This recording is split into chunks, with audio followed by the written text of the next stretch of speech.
Perhaps war never changes, but game development sure does. As Bethesda Softworks braces for the launch of a new Fallout game, it's worth taking a moment to look back at how the high-profile franchise got its start with one game developer in a room at a California game company, coding an engine in his spare time. It was just me working on an engine, recalled Fallout lead Timothy King during his GDC 2012 post-mortem of the project, which is absolutely worth going back to watch.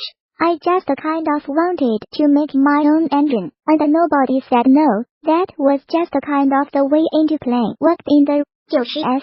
Dig into the history of Fallout from a developer's perspective, and you get a sense of how both the series itself and the industry it grew up in have changed since King first began working with game indie playing in 1994, just over 2 decades ago. It didn't start out as Fallout, of course.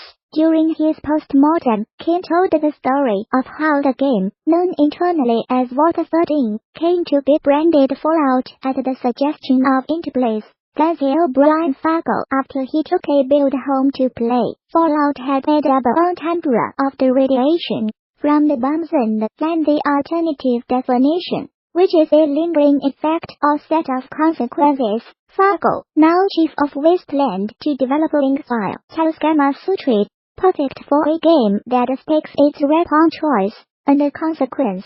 Looking back, Fargo suggests modern game developers appreciate the boon that crowdfunding and open development can be from a playtesting and back-stamping standpoint, compared to the QA departments and services of yore. When we worked on Fallout, we had a QA department, but that does not give you a true indication of how players will react, says Fargo, who contrasts the kick-started early access development of last year's Wasteland 2 as more of a spectator sport than game development ever was in his days at Interplay. He also advises that developers lay out a clear mission statement and vision for a project early in the production process, as in hindsight it proved a key turning point in Fallout's development. I remember us dissecting spiritual predecessor Wasteland before the Fallout began, and bringing the key sensibilities into a vision document, things like moral dilemmas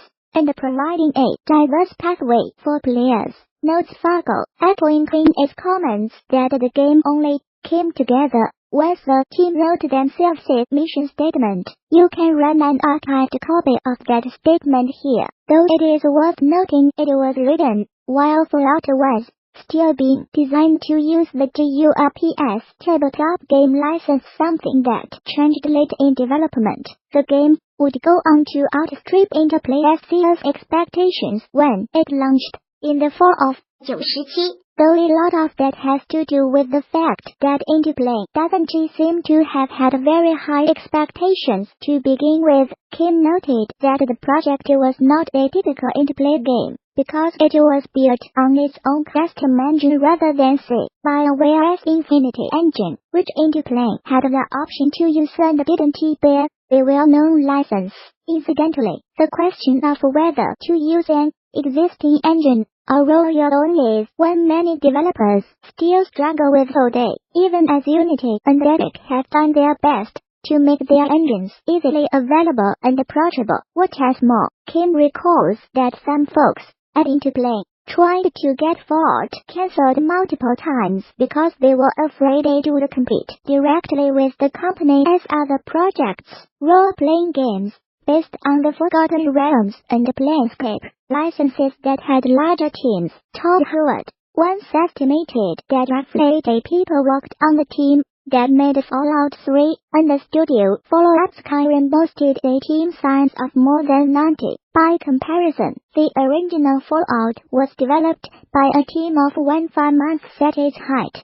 The game had a total team size of roughly 40 people, according to Kane, who recalls the game costing about $3 million to develop, nearly $4 million in 2015 if you account for inflation. That is a significant amount of money, and I think it is important to talk about game budgets then and now, at a time when some developers are undercutting themselves.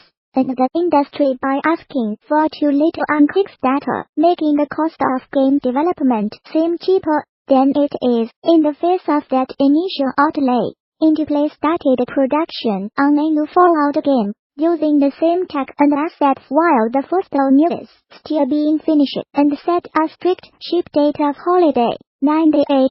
Project lead Philip is the cut, then chief of Interplay is Black Isle Studios, and now CEO of Fallout, New Vegas developer and Black Isle spiritual successor Obsidian Entertainment. Remember hard lessons learned during that period about pushing yourself and your team to hit a ship date. The biggest challenge of Fallout was that we had set its launch date based upon having started it in the middle of 1997. That meant we would have about 18 months to make the game in order to get it out for Christmas of 1998, says Urquhart. I pushed everyone incredibly hard to get the game done. It was pretty early in my career, so I will admit that we, mostly me, pushed too hard to get Fallout done that year. We ended up making most of the game in about 8 months. The team hit higher ship date, and achievement Urquhart feels is weighed down by how buggy the game was at launch, a recurring issue. Instead followed franchise. One of the biggest and most visual bugs was the car drag bug, says Urquhart, relative the project as tale of a truck run amok. We came up with ideas about midway through development for the player to have this car that they could store stuff in. We could easily store stuff in containers on a map, but we did not have a system that would have that same container available on another map. To make the inventory of the container, the car is trunk persistent across maps. We decided to make it a companion. However, it was a special companion that did not follow you and only showed up on certain maps. And when it showed up in a specific space and did not follow you. Unfortunately, we did not find all the bugs before we shipped, so a disembodied disenchased truck would follow the player in areas from time to time.